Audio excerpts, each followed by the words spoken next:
Yay, awesome.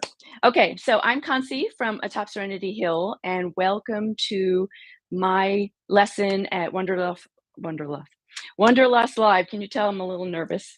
So just bear with me. Wanderlust Live. As you can see, I'm wearing our fun apron. I hope everyone will take advantage of getting their own because it's wonderful. Covers everything, super colorful, even wearing earrings to match them. So um, I am going to be sharing our journal page today around faces, and I'm going to do a little talking around what it is to have a daily creative practice while I'm doing it, because I don't think you need me to just babble while I'm just talking. So I want you to see some art. And I just wanted, for the people that don't know who Wanderlust or what Wanderlust is, a little bit. Wanderlust is your journaling class free event that's happening this weekend. And if you want more information, which would be awesome, is going to be in the chat. So you can click on that. It's also in the description. And there is a wonderful special right now where it's only $99 for the year. Let me tell you, people, awesome. Take advantage of that. There's a lot of teachers. I'm just one of them. And so I hope that you will join us. It's going to be a lot of fun. All right, I'm going to switch my camera so that you can see my hands, and then we'll get started on our project, okay?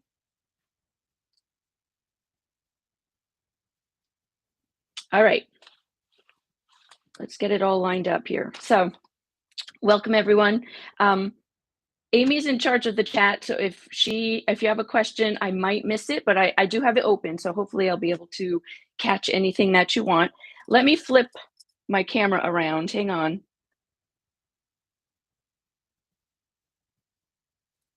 Give it a second. Nope, that's not it. Hang on. Ah, there you go. That way I'm seeing it the way you seeing it the way I see it. My right hand. Okay, so I want to make sure everyone, if you're working with me, along with me today, that you have some of your supplies ready. I have a giant stack of stencils. So any stencils will do. We're just using them as texture background. I have a bunch of acrylic paints. Any kind of acrylic paint will work. This just happens to be heavy body, but it doesn't really matter, okay? Just go with, the text is backwards. Okay, hang on one second. Thank you for sharing that. Is that better for everybody?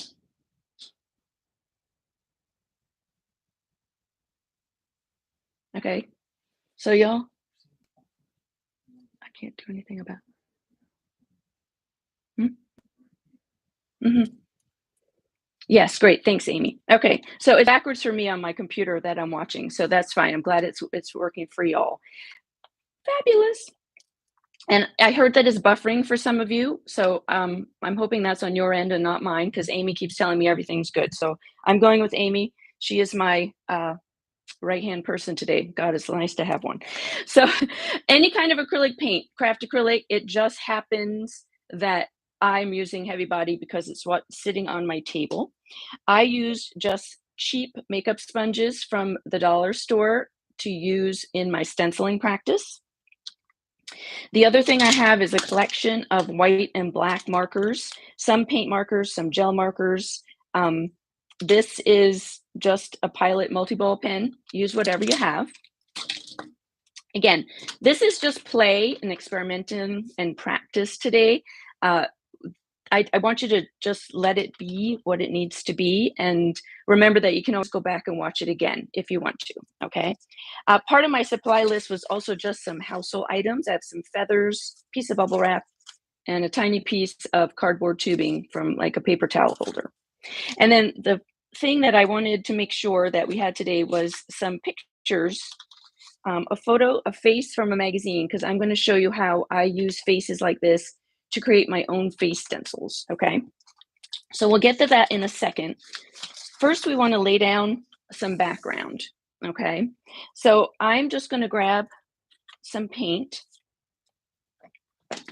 This, by the way, is the cheapest thing you can do. This is a piece of cardboard, and this is palette paper that I double-sided taped to it. So easy peasy palette. I'm of the way. So I'm just going to put out some colors of paint, and I'm going to stencil some background.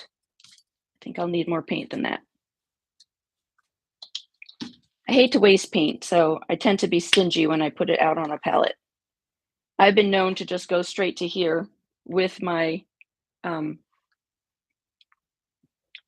my sponge and then just dab straight off to it because, you know, I hate wasting paint. All right, this tube is almost done. And then I think I'll want some yellow as well. So whatever colors work for you. I tend to have a pretty regular palette. This is a little darker because I'm using my tube acrylics as opposed to my craft acrylics, but turquoise, yellows, pinks, greens, those are my colors. Okay, so what I want to do is just add some background to put my face on. So I have all these different stencils with patterns, and I'm just going to pick one, pick up a little paint.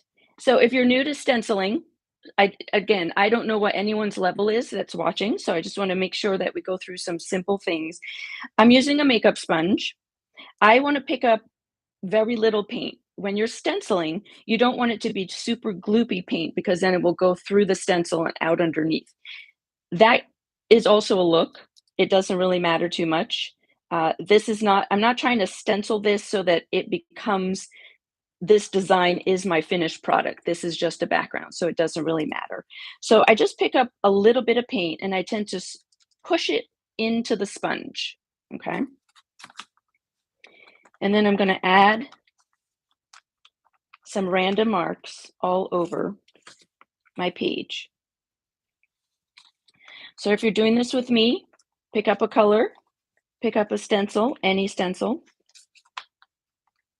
and just start randomly adding. You notice that I even went off the stencil a little bit. Don't care. Perfection is not in my world when it comes to art. I do have perfectionist tendencies, just not very much in my art. I do art for the process of it, not necessarily for the finished product of it. It is something I do as the word practice, the daily practice, that's part of my title. It is a practice. It's something I do and try on a daily-ish time. I also have a day job. So a daily practice to me does not mean that I touch my art every day. It means that I think about my art daily. It means that I'm going to switch stencils and colors. I can't think and stencil at the same time, it seems. So I'm going to switch to a different one and I'll finish my thought. So I'm picking up a new color, different stencil, same process, very little paint, okay? So a daily practice to me really does mean that I might think about the practice one day. I might walk in my studio and make a plan for the next day. The next day, then I come in and do something in an art journal. So if you had had a chance to watch my interview with Kasia on Friday, we talk all about daily art practice and how I feel about it and how I view it. And that I feel like we all need permission to know that life happens and that you really just, you can't force yourself to do something every day if it doesn't work with your lifestyle, okay? So you could, watch a YouTube video one day and that's okay. You could tool around on Pinterest looking for some ideas or Instagram. By the way, I would love it if you joined my Instagram or followed me on Instagram. So I think Amy has the ability to throw that into the chat for you, that you can join me on Instagram. I would love that. And but the one thing I wanted to emphasize that after I had my conversation with Kasia about daily practice is this, and read through some of the comments. In the end, you still have to do the work. At some point, you must touch your art, okay? It's just, you have to. You might spend some time, watching a YouTube video and gathering some ideas. Switching, by the way, gonna switch stencils and colors again. You know, might go to a Michael's or AC Moore, whatever craft store is near you, and buy some new supplies that you saw online. That's all part of a practice. You know, you have to purge your studio, make sure that your space that you're working in is a space that is welcoming, that you want to go to. But in the end, you must pick up that supply and touch a surface. It just doesn't have to be every day, but it needs to happen. So that's something that I think gets missed. People are very all or nothing. Either I'm touching my art every day or I haven't touched it in months. So let's try and maybe we could find a happy medium so that, you know, you can touch it and work on it. I believe that 5 minutes counts. I believe that a single mark every day counts because it all adds up over time. You will just get better and better and better. All right, so I've rambled a lot. And I just see I'm still adding. All I'm looking for is to take up the blank page. Okay, I'm not a fan of the blank page. It can be very intimidating, but just adding some color to it in the background gives it something for you to look at, something to play off of. Okay, I have a third color. I have some yellow out, so I will maybe I'll grab a leaf stencil. One of my favorite stencils, I will share this with you. If you are around me at all in any capacity, you will know my thing on stencils. I own a lot of stencils. However, my favorite stencils, if someone was to ask me what stencils should I buy? Hello, Tracy. What stencils should I buy if I don't have any? I always recommend that you buy stencils that have multiple designs on them. Okay, so this is the design. It's just flowers. This is a single pattern where it's, you know, like a rock garden or whatever. It depends what you want to call that. So this has multiple designs on it. There's all different things you can choose from. The same thing with something like this, or this stencil here, or this stencil here. Okay, that way you have options. You didn't buy a stencil that was all these little plus signs, which is great if you have a use for it and you think that, you know, if plus signs or the little crosses or X's, if you turn them sideways, is your thing, it's a mark that you make all the time, then yes, buy that stencil that's filled with them. But if you are, I like variety, then buy a stencil that has variety, okay? That's my lesson on stencils. Okay, so I'm gonna add, I do actually have 2 more colors out. And so I'm gonna add some more of these. And so I hope if you're playing along at home, you're just adding some color to your background. When we add our face on top, we're not gonna make, this is not about realistic faces. I might be using a realistic face as a stencil, but this isn't about realistic faces. This is just about adding some faces. I've been working on faces. I love drawing faces. I have an obsession with eyes. And there's a program, not program, but like a challenge on Instagram called Inktober. And so I kind of tapped into it a little bit this month and used their prompts as jumping off points. So if you're on my Instagram, you'll see a couple of the faces. I didn't go crazy. I didn't necessarily use ink. I just used the challenge words, the prompts, as a way to tap into my own creativity. So that's something also as part of your practice, is to use what's around you. If you see something on Instagram, someone's video, what's the favorite thing you love about it? Don't maybe, you know, you don't necessarily have to copy what they did, but maybe they used a color combination that just rocked. And you can go and do your own style, but use that color combination. It's how we learn from each other. All right. So I've got some stencils down. Love it. I'm gonna go in and add maybe a little bit of bubble wrap. One of the things I like to do when especially if I'm working live in a group, is to use a lot of stencils or thin paint because it dries really fast. So that's helpful. You don't have to pull out your heat gun. But I'm gonna put some bubble wrap, and I've got some blue paint, and I'm not gonna put a ton. I'm gonna just use a piece of bubble wrap, wipe some paint on it, and it just adds another layer to it. And if you're light with the paint, it won't take a lot to have it dry.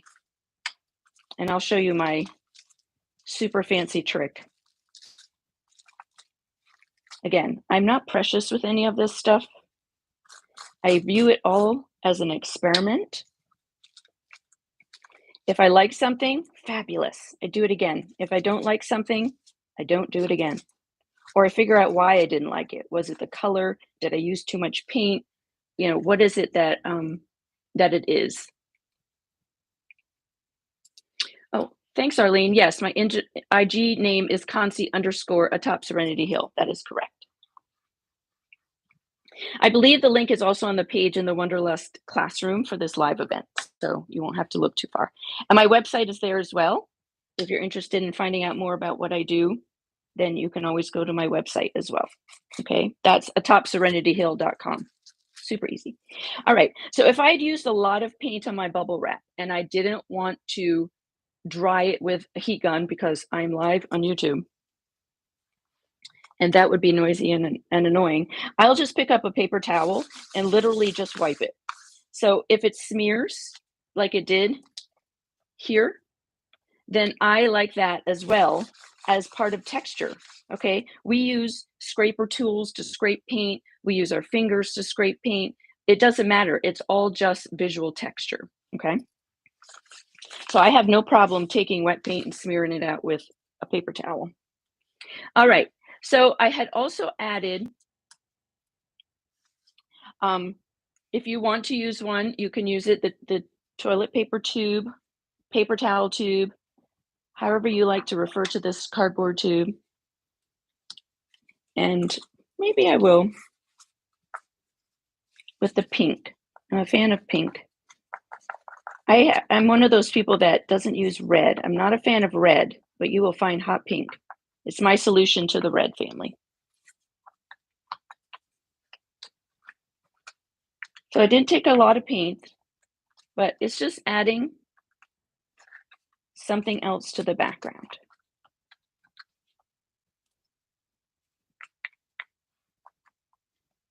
Here and there, just to give it, these had a lot of broken up lines because it's a stencil. It doesn't have a cohesive single line, but this toilet paper tube gives you a more solid line to work with.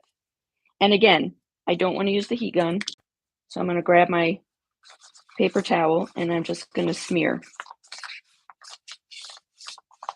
So I still have it, but it gives another mark onto the background. So, all right.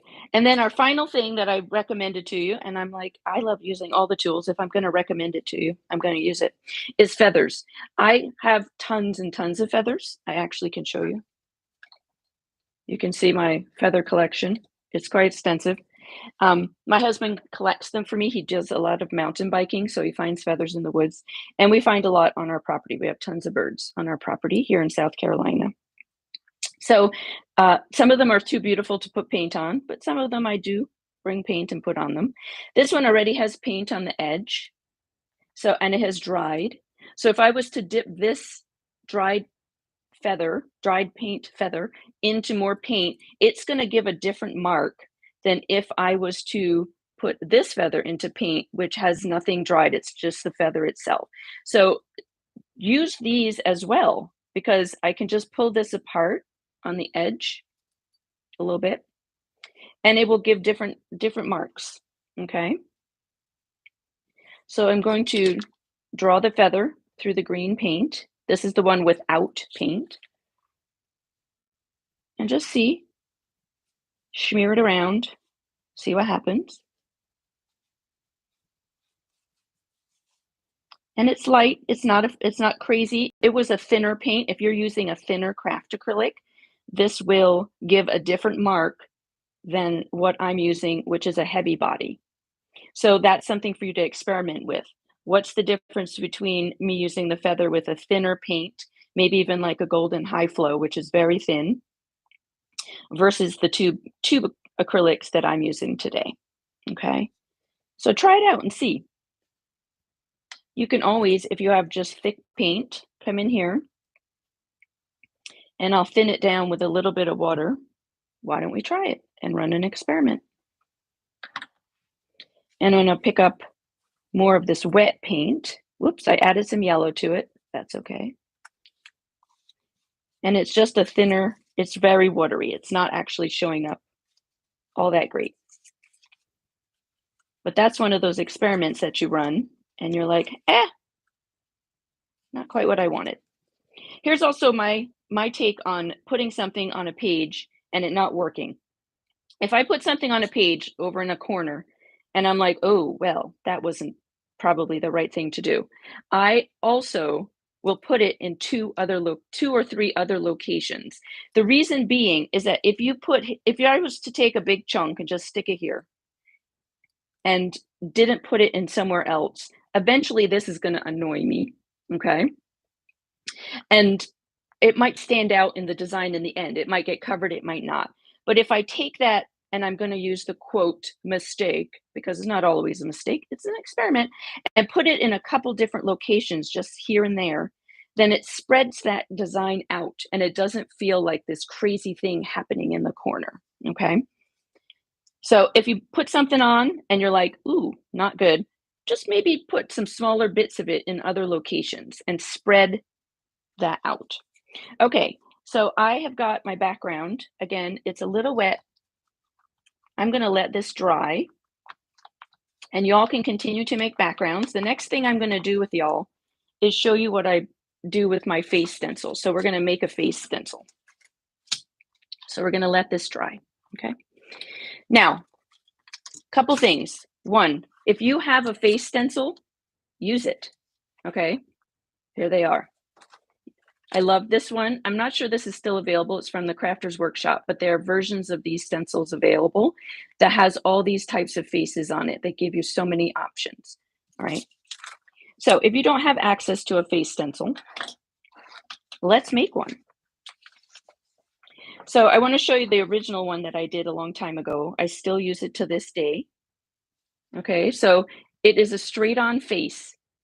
You can play with them once you are comfortable doing it, but I found that it helps to have the face facing forward. All right, and all I'm looking for is to find where the eyes are, where the nose is, and where the mouth is. I'm looking for placement. That way you are not fighting where the eyes and nose and mouth are. You can just stencil right through this and it's in proportion.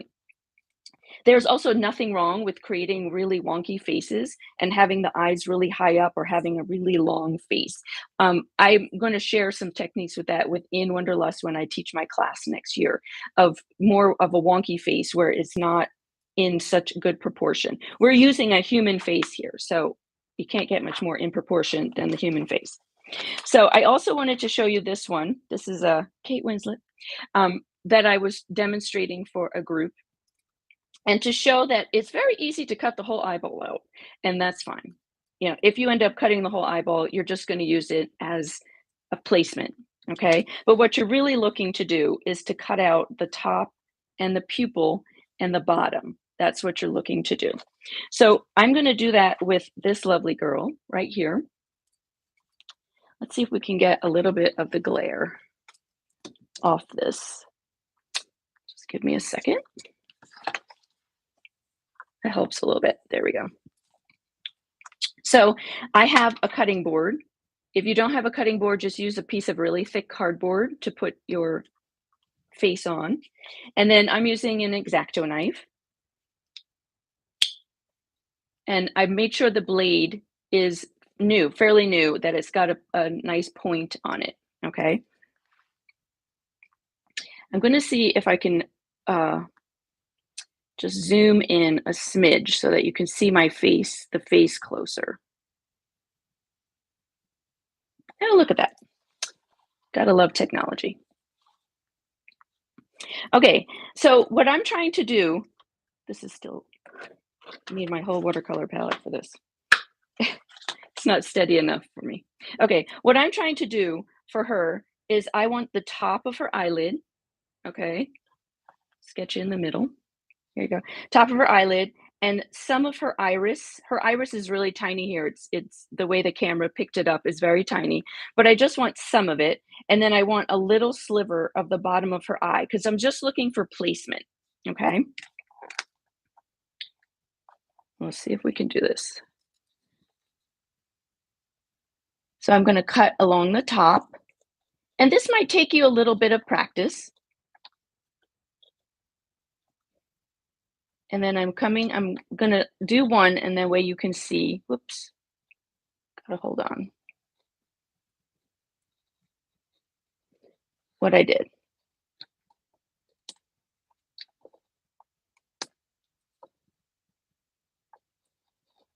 And try not to talk. I'm trying not to talk as I cut so I don't cut myself. So once I peel this up, I'll show you with the hot pink piece of paper. So you can see what I put. I cut out the top part of her eye and a little bit on the bottom, okay? And then I'll do the same for the other eye.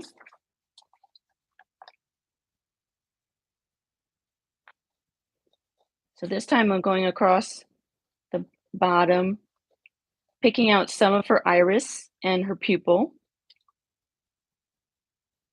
And then I'm going to go across the top of her lid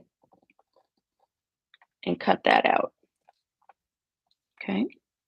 And then again, I want the placement of the bottom of her eye.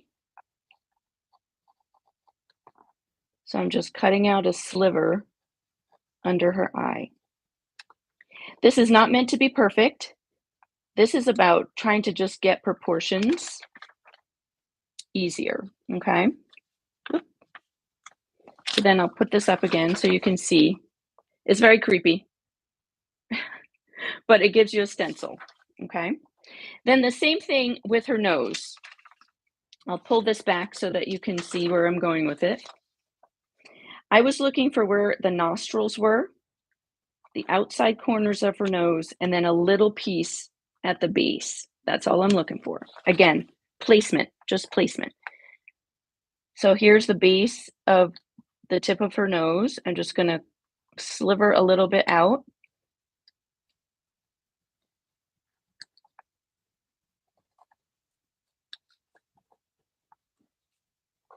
Got a little more than I wanted.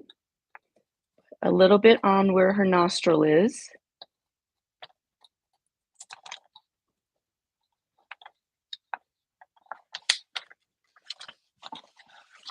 If I can't see what's doing, then I'm going to put the hot pink paper underneath just to check.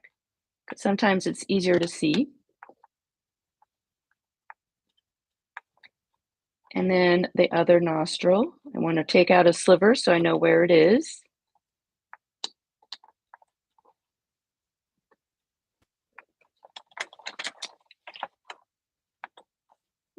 All right, so there's that.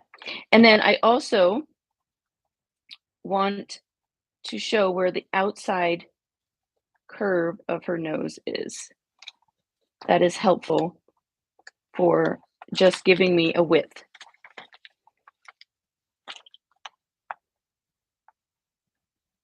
On this side. Okay. So this is definitely, if you get yourself a fashion magazine that has a lot of full faces in it, then you can practice this and just see how it works and what, you know, what you can do.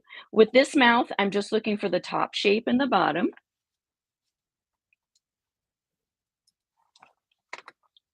She has a wonderful full lip. So it gives me something to practice with. If I'm practicing faces, I want to practice all different shapes and sizes. I mean, there is one negative to fashion magazines is that, you know, there is a world out there that believes fashion is one way. But if you can find a magazine with lots of interesting faces that believe that the world is made up of lots of interesting people and shapes of every color and size, then you'll have more to practice with. Worst comes to worst, people, go to Google. Find a face that someone has photographed and print it out. It doesn't have to be a magazine. It can just be a photograph. Take a photograph of yourself. Take a photograph of your family or a friend. Take a photograph of the interesting person that serves you coffee in the morning. Tell them you're going to make a face stencil of it. Wouldn't that be fun? All right. So now I have the face, the hot pink part. Okay. It's not perfect, but it works. So now I'm going to go to my page that's dry. And you don't have to start with black paint. I tend to use black paint a lot when I stencil down the base face. The base face. Say that 3 times fast. All right. So I've got my face stencil. I'm going to pick up some black paint with this makeup sponge. And then, do I want to make it across on one side? Doesn't really matter. I just want you to be able to see it today. I probably wouldn't really matter to me where it went, but I want you to be able to see it today as a full face.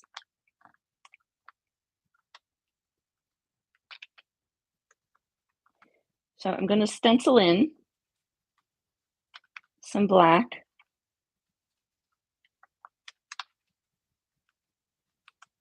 And before I move it, I'm just going to hold it and tip it up and make sure. Yeah.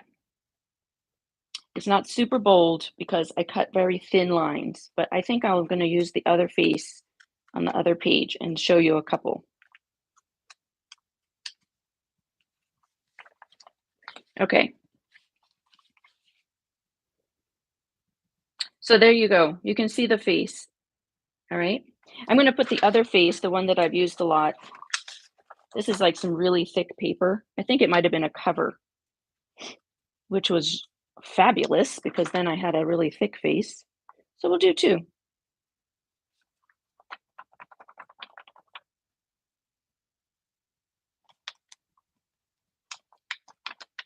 In the chat, Arlene, I'm looking from far away. Arlene said that she didn't have fashion magazines, but she used a tractor catalog, and the Ms. magazines have great faces. Yes, it doesn't have to be, fashion magazines are the easy way of finding them because that's their job, to photograph faces. But really, any face does. Any face, anywhere you can find a big face to play with, go with it. Whoops, I keep going backwards, sorry.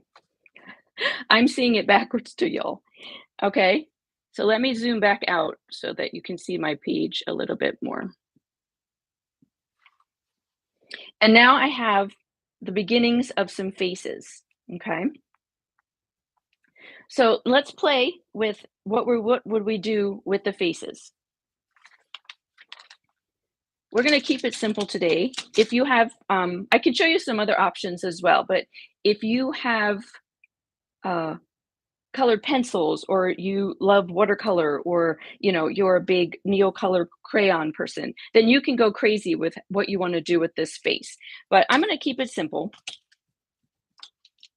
And this is a Posca paint pen. It's a very thin one, probably thinner than I would normally use.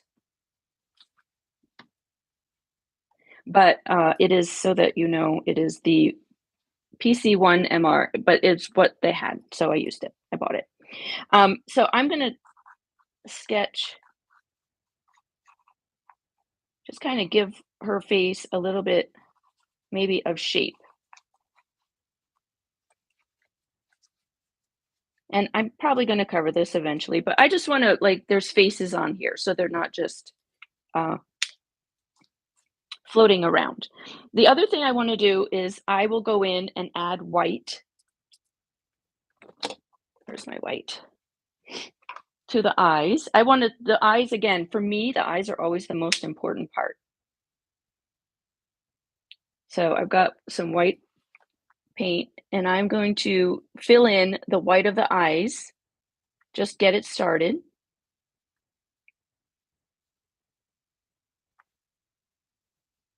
For me, the black part of the stencil is a guide.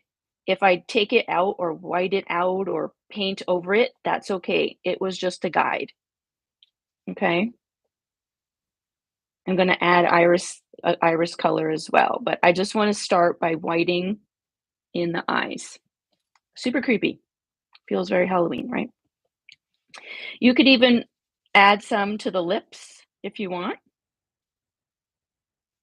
If you have gesso, you could use gesso since it's somewhat transparent. I see where her nose is, so maybe I'll add a little white.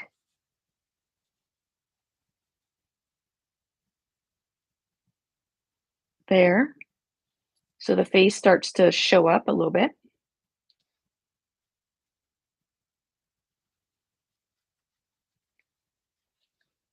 So now I'm just trying to take back or push back, is probably the better word. Push back some of that stenciling color a little bit, just so that my features start to show up a little bit. This is the face in the page. It's not meant to be a perfect face. It's just meant to be that when you flip the page, you see it. I drew these lines, and I'm honest with you, I don't love them, but that's okay. We'll leave them be for now. All right, so I also need an iris color while my white's drying. I have an obsession with green eyes. Mine are not green, neither are my husband's. But I had a friend a long time ago in a business group, a gentleman whose eyes were the most gorgeous icy green color, and they were just magnificent. And so I tend to make almost all the irises on my faces either green or turquoise.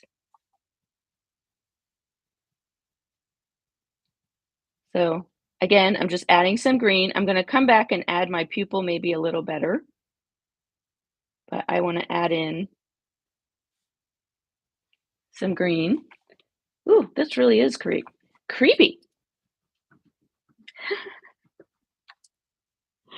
I wasn't planning on going creepy today, peeps, but it seems we're going creepy. Okay, so now I still have some paint on my palette. And instead of picking up, I probably would pick up some colored pencils, and I might do that just to show you what I'm thinking. But I still have all this paint here. So I'm going to pick it up with the very important tool that I own, which is my finger. And start to play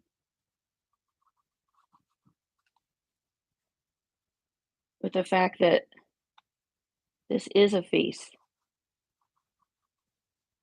Can I create a little bit more structure?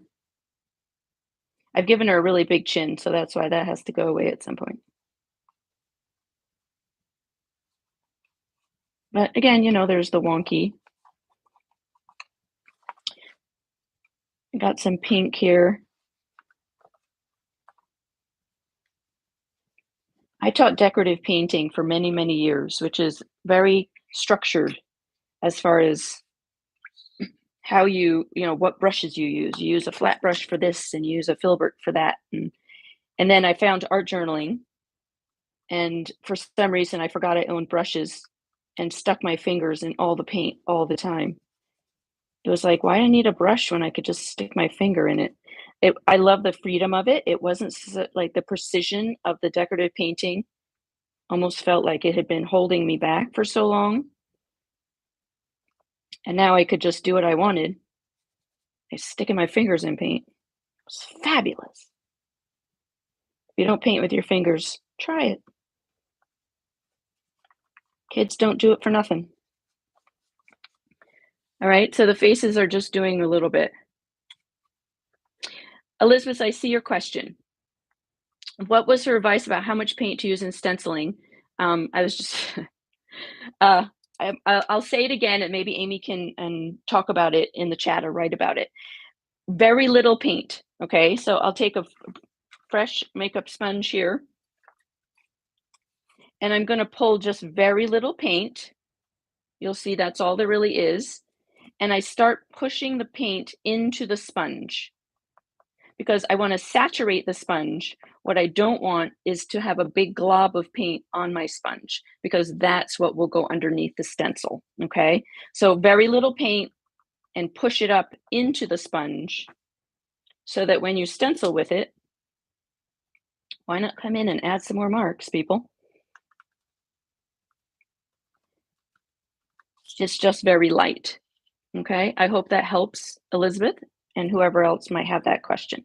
Okay, so this is one of those examples. I've put this mark on this side of the page. I cannot leave my art journal page without putting it in a couple different spots, because I would like my eye not to be like, oh, there it is. Oh, there it is. So, oh, there it is. There it is. There it is. Back in a circle. Okay. It feels like my eye flows through it. Okay. Okay. All right. So we're going to just keep playing. I'm going to keep playing with my paint.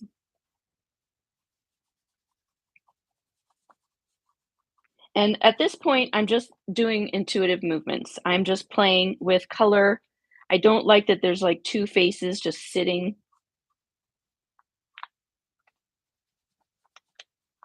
on the page. It feels totally disconnected.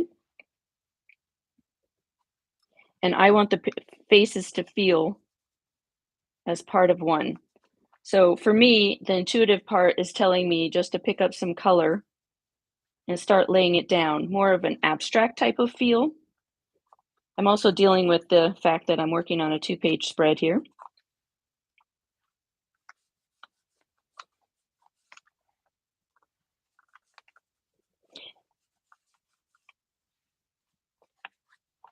And I just want to add some color. I didn't like the lines necessarily that I was using before.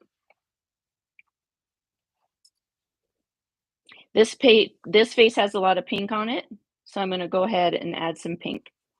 All right, so I want to say something here that I say in all my classes. As you're watching me paint and do this page, there is some point in your mind that you're going to go, huh, well, I would have done that. And I'm like, yay, you. This is when I tell you to judge me. I want you to look at it and go, oh, I feel like she's ruining it right now. Some of you might feel that way. And I want you to just think about that and go, oh, okay, why? What would I have done different? What is it about the way she's doing that that doesn't resonate with me? And how can I change it so that the next time I go to my art practice, I realize that her using her finger makes me very uncomfortable. And so I'd rather pick up a paintbrush. Or she just covered up all that gorgeous stenciling she did. Why did she do that? I would do it this way. So it's like, it's a judgment. I call it judging me, but it's also a way for you to find your style. Okay. I want you to look at it and say, what would I do differently? How would I have made that differently? Or I love the way she did that. Oh, I love the fact that she covered up all her stenciling. I don't love that I covered up all my stenciling. I'm about to fix that. But it's how you find your style when you look at someone's work and ask why. Why do I love it? This is why I want to do it this way. Why do I not love it? Great, good information. I would have done it that way. Okay. So what's missing for me right now is I think that I've lost a lot of the white on the background. I love that I bought in the bold color. It makes it feel like the faces are more together and they're just kind of living there. But I want to add some more white. And I'm watching the time as well. I have about 15 minutes and I don't want to use it all because I don't want to run right up into the next person. So I'm going to add some white. If I can find oh, there. I need a sponge. I need another sponge. And I'm just looking to add, I loved this actually when I added it. So I'm going to come back in and I'm going to use white to break up all that color. Okay. It also is just a form of mark making. I'm using stencils. You could use your pens. Okay. If you're a doodler, go crazy. Also, I'm a fan of 3. I know, shocking to some of you that know me very well. She hasn't done anything in a 3. Well, I do everything in 3. Can't help it. All right, so I'm just trying to break up, and I like that. It's giving it more visual interest to me, which I love. It doesn't have to be physical texture. It can just be what I call visual texture. Needed to find the word. Okay. It's actually super fun. Love it. Okay, so I'm going to go back to my eyes. The eyes. Looking into your soul, right? Finding my paint pen, which has disappeared. Here it is. So I want to make sure. I'm going to let me zoom back in a minute, actually, while I work on the face so that you can see it better.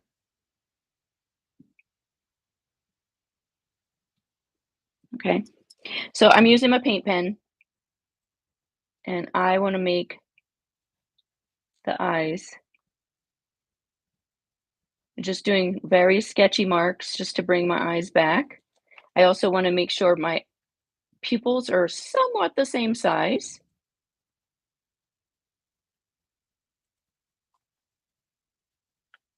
Adding a few dot marks, kind of like veins. Okay. I can come in now and even play with the nose. I can add an eyebrow if I want. Super sketchy.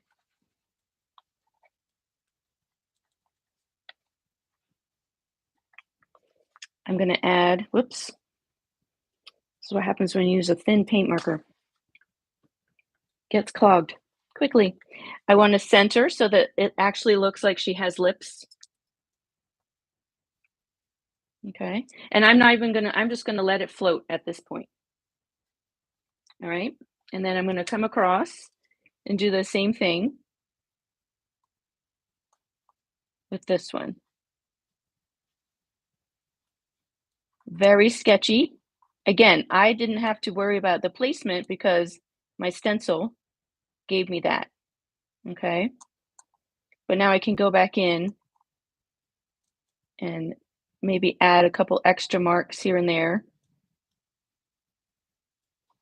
Since I have brows on one side, I got brows on the other side. Make sure she has the center to her lips. Maybe even emphasize those lips. Hers were the very lush lips. Okay. So I've got my floaty faces kind of coming through. And then, we want to make sure she's alive. This is a white Signaball gel pen. And I want to make a little highlight in her eye. The black's a little wet. Always, if you put it on the right side of one eye, right side of the other. That makes her not look cross-eyed. Right, that one's a little wet, but we'll leave it be for now. And maybe just add a little white in her eyebrows, just to pop them up a little bit.